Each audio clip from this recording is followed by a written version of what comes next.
Hello people, Gauss here from TobergoGaming with a slightly different video than you're used of us today. I am doing the top 10 worst songs of the decade so far, and that means that we'll be handling and hearing the worst 10 songs of the last 4 years. And I can promise you it's gonna be a tough ride because some of these are really bad. Now, I have to explain how I selected the songs that I've chosen. My music taste differs from the average. I'm a bit into the rocky, metal, grunge side, so that's the main focus of this video. If you don't like that, you'll probably enjoy the video anyway, because, well, you might know some songs, because some are even radio friendly. So that gives us the how I actually select them. I took a bit of the most popular bands, and when I'm talking popular bands in the side that I'm talking about, then I mean bands like the All American Rejects, like Green Day, like Iron Maiden, but also newer bands like Upon This Dawning, Bring Me the Horizon, but I'm also talking Owl City, Raccoon, all kind of bands like that. So that's everything that comes forward in this video, but it doesn't mean that they're actually in the top 10. To come in the top 10 you have to actually make a song that's really bad. And as you're gonna hear, there are actually songs that fit that description perfectly. Now let us commence. Number 10. Avenged Sevenfold, Heretic. Now, you shouldn't get me wrong on this one. I'm a big fan of Avenged Sevenfold, and I'm a big fan of their latest album, Hail to the King. Hail to the King for me was one of the best albums that they ever produced, probably after Nightmare. But there's this one song that ruined it all for me. That was Heretic. When I was laying on my bed and I pre-ordered Hail to the King, and I popped it into my CD player, and there were the songs to where the energetic Shepherd of Fire is just a rogue AC/DC feeling of Hail to the King that was doing time, which is not my favorite song, but it's doable. You can listen to it without flinching. And just a couple of songs after that, I was in the mood for, just playing guitar myself and really doing something with the song and with the album, I mean. And then came Heretic. And for me, Heretic is just a mashup of random riffs and vocals that doesn't really fit the riffs, and it was just awful. And really the opening riff just sounds a way too lot like Megadeth's Symphony of Destruction. And then I thought, alright, they were planning on doing a bit of a Megadeth-y sound as they played Black Sabbath and AC/DC in the previous numbers. So I thought, wait, that's fine, But then came the chorus, which is really weak chorus, weak lyricking. It's just awful. And the riff that's under the chorus is just exactly, and I'm not kidding, exactly Megadeth's Hangar 18. Only Megadeth played like all three strings together, and Avenged Sevenfold played them at once, but it gives the same effect and the same feeling, so I kind of feel ripped off at this one. It took my expectation and just dumped it into the ground, and it lowered the bar so much for Avenged Sevenfold. It's without doubt the weakest song that Avenged Sevenfold have ever produced, and that's bad. That's really bad. Now, as I'm gonna let hear right now, you can hear, at least if you know Megadeth, you can hear the similarities right now.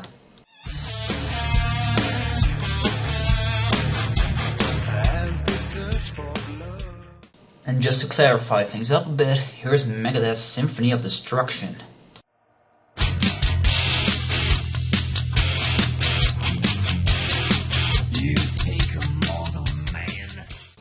And exactly that is why Avenged Sevenfold Heretic is in this list.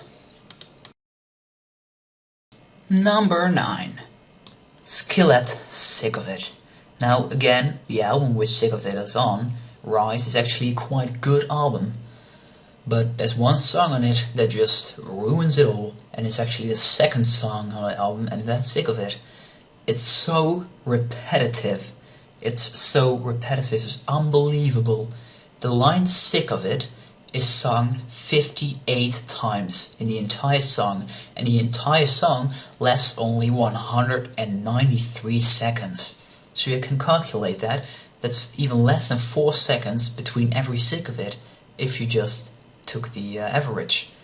But it's so repetitive, and the music itself isn't even that bad. That's why it isn't lower on the list, or higher, just what you like to call it. But it's just what Skillet is known for. It's catchy choruses, it's powerful, it just repeats in your head. That's why they got famous. But this just took it way over the top, and I'll let you hear what I mean by this.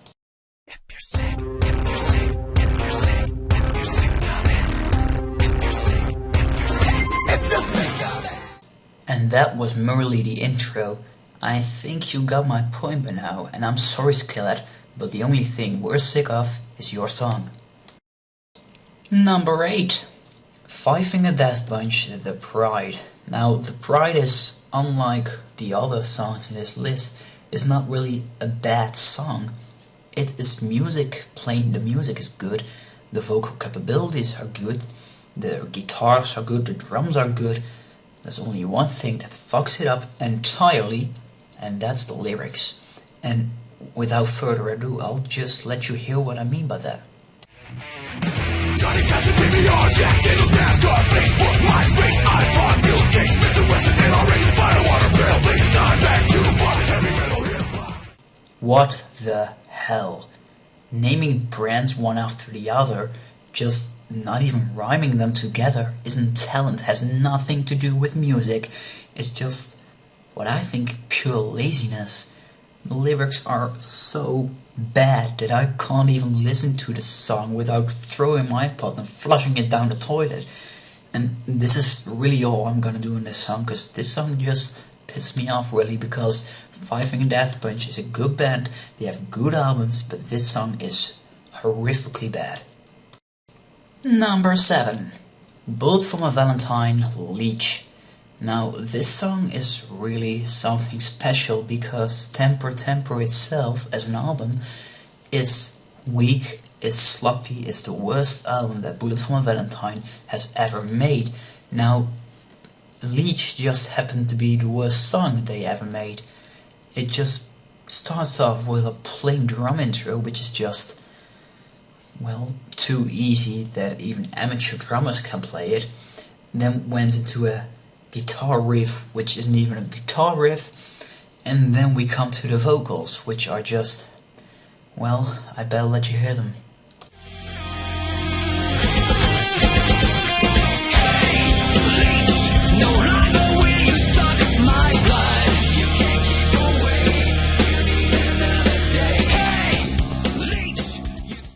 Phew, glad to have that one out of the way. This is just, well, you heard it yourself. It's just horrendous. It's just a crime against the music that Bullet for My Valentine makes. And really the saddest thing of all is that it's merely 7th on my list. Number 6. Green Day, Kill the DJ. Now, Green Day is really something special because they used to be big and they used to be great, but their new album, you know, Dust and Trey, just blew it for them. They're weak albums, they're straightforward, they're just so easy to play and easy to think. It's just, it falls apart like those really poorly baked breads that my mom sometimes bakes. But let's not talk about my mom.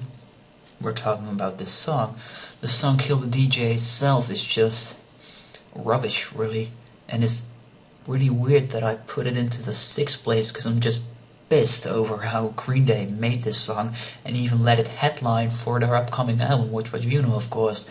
I bought You Know, and if I heard Kill the DJ before I bought it, I would have certainly spent my money on that. I would have put it on the bank and got interest from it or something, but I wouldn't have bought the album. Now, the album, besides Kill the DJ, it's better than Kill the DJ, but not too much, so I don't think the rest of the album really tilts up the level, like, for instance, Hail to the King does, and like Rise does, with Skillet and Avenged Sevenfold, but this record certainly does not do that. The echo in the song is the last thing I'm saying about it. The echo in the song is so annoying that it just, even if I wanted to listen to the song, I wouldn't be able to, because there's some kind of weird echo running through my earphones, just be like, which makes me unable to listen to the song. And I don't know what the idea behind that was. Maybe get a bit of an old school music idea, but Green Day, you're not pulling it off. You're absolutely not pulling it off.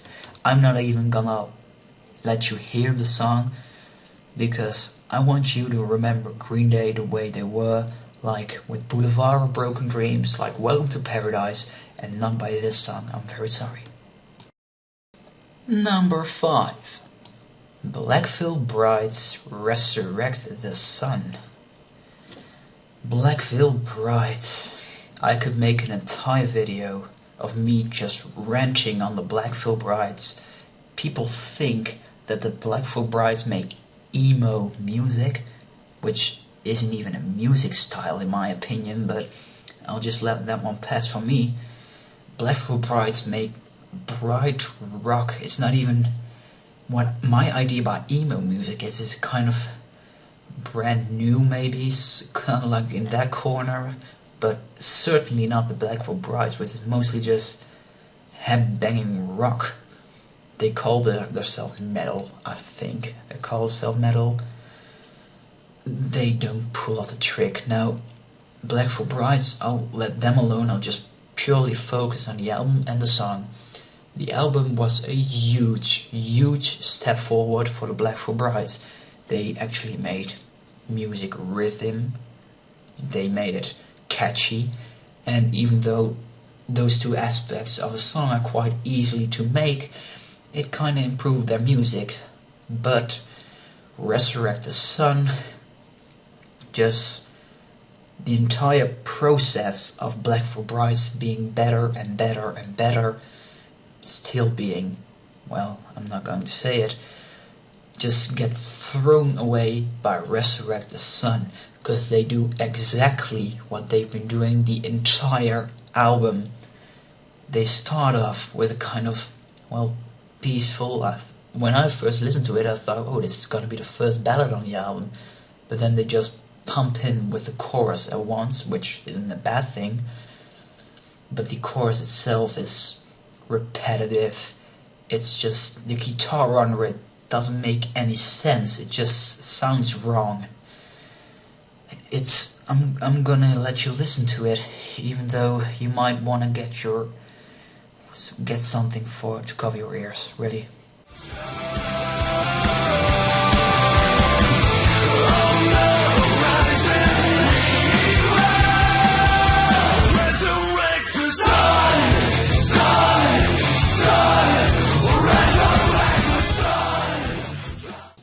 The last part of what you heard, in which they just sing Resurrect the Sun, the Sun, the Sun, Resurrect the Sun, it gets repeated so many times. I wanted to let you hear that, but it was just way too long to fit into the video, so that kind of says what I think about the song. I think the Black Veil Brides just sat in a circle like, oh, what should we do next? Oh, let's sing Resurrect the Sun about 30 times and we have a son? A son? Yeah, I think we'll do that. And they did it. Congratulations, you made the number 5 on my list. And the worst thing is, it gets way worse from here on. I have to warn you, the next 4 songs are disgusting. Number 4. Megadeth, Burn. This song is the lowest that Megadeth has ever gotten. I really like Megadeth. I really like the old Megadeth and some of the new songs they came out, like, well, The Hardest Part was good, like Sudden Death was a good song, and even of Super Collider, Dance in the Rain was a decent song, but Burn is just awful, awful, awful, awful. And I think that Build for War on Super Collider is just as awful as Burn, but I didn't think it was really fair to put two songs of one band in this top 10, because if I would have done that, then probably the bands who are on 2 and 1 would have filled in the entire list, and that would make me seem like a complete retard. So I didn't do that, but maybe I should have. But this song the intro is just a plain guitar, which I can appreciate that, but the chorus is awful. It's really awful. The verse is awful. The solo is awful. The song in its entirety is just pieces of work that Megadeth has done. Maybe apart they would have been quite good, but they put it together and it's so bad, and I better let you hear it right now. I've got so much time to kill. I'm going to lose, I'll die to win. Burn, baby, burn, 'cause it feels so good. I can't even describe how disappointed I am in Megadeth for bringing out this song, or actually this entire album, because it was just whack. The chorus was just awkward to listen to, really, because all he sings is burn baby burn, because it feels so good. Now, if anything what he sang in the verse would have made any sense with the chorus, it would have been a better song, but it don't. It just doesn't make any sense. Not even a slight bit, like I'm setting houses on fire, so I sing burn baby burn. No, nothing like that. Even that would have probably still made the song a bit whack, but it would have made it better. But now it's just it's really painful to listen to. Now we are going to continue, because we got 3 more songs which we got to completely destroy. Number 3, Linkin Park, Wretches and Kings. Now, before you say like, oh yeah, Linkin Park changed and you have to accept that as a choice of the band, but Linkin Park didn't just change. Linkin Park just changed their entire principle of music, because at first they were like, well, you call it nu metal at the beginning, which I don't really think is the correct style to place them in, but I think it will do. And then they just came out with, I think it was called Minutes to Midnight, and it was a bit easier and it was calm, and there were, I think, 2 or 3 heavy songs on the album, and then I thought, oh, maybe they're going a bit down. And then came 1,000 Suns, and it was just a mashup of all kind of dubstepy rhythms with a lot of sync pads and just electronic shit which I can't appreciate a single bit. And for me to discover a guitar on the album, it just took me too long, far too long. And there's only 1 song on the entire album which actually has good lyricking, and that's Waiting for the End. And even that song is just, well, the electrical influence just ruins it. It just ruins it. But I'll let you hear what I mean. You got to make it stop.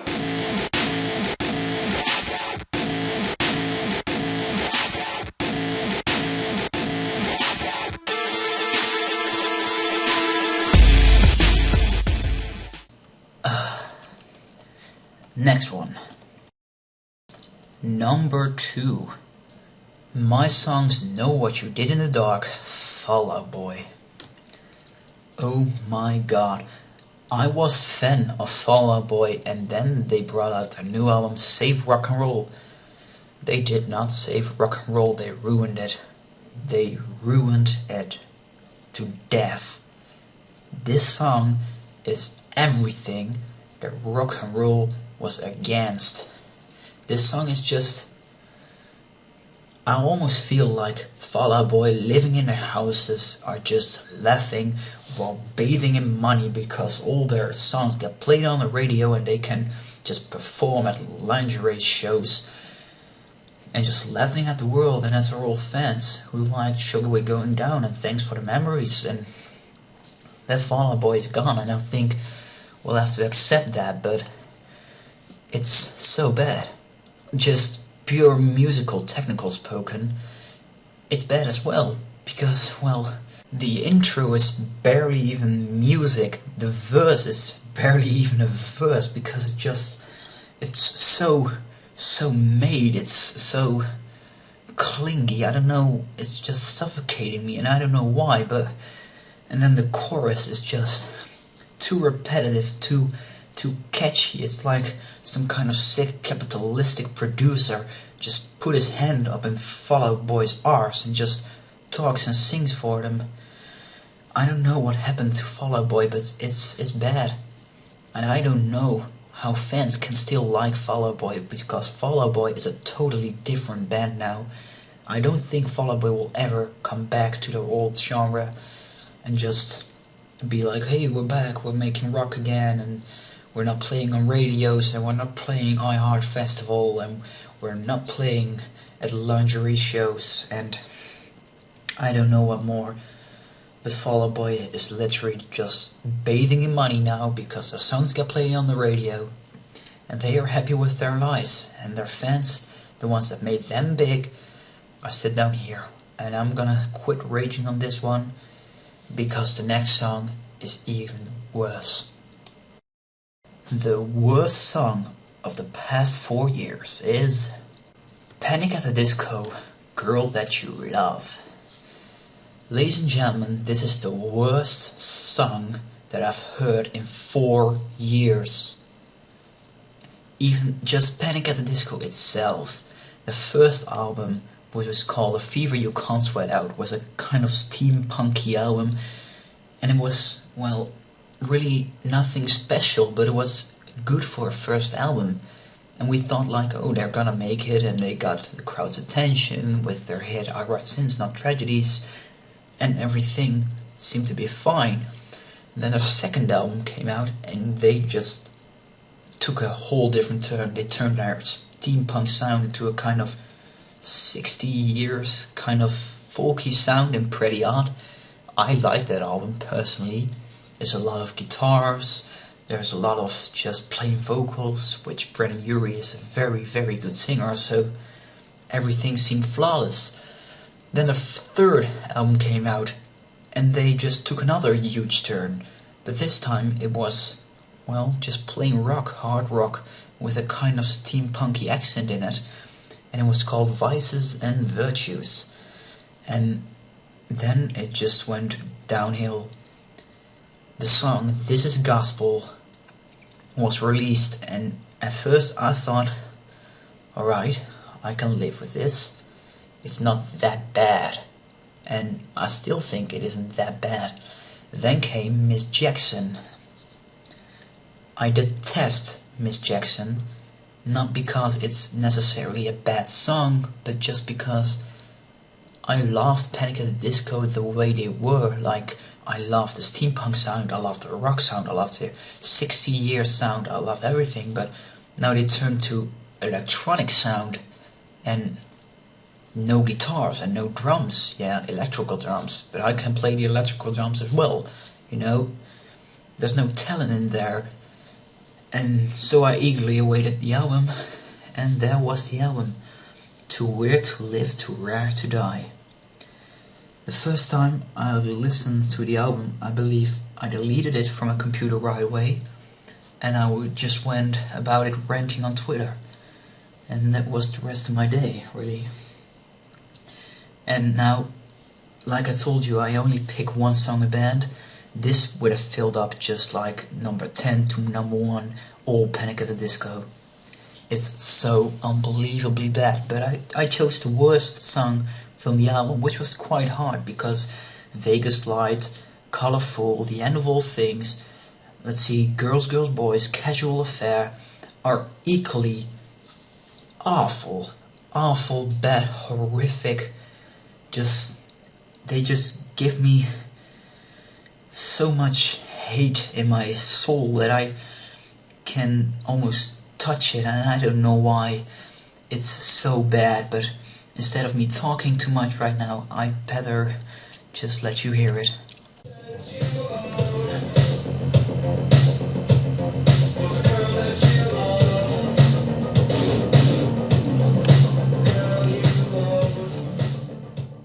Congratulations, Brandon Urie, you possibly made the worst song of the entire century. So this is a song which I'm going to finish with. I calmed down a bit, which is good, because I'll have to go to sleep, actually, because it's quite late. Now I thank you if you just watched through the entire thing, which was probably a hard thing to do. But anyways, I thank you for listening to my ignorant voice, and I'll see you next time.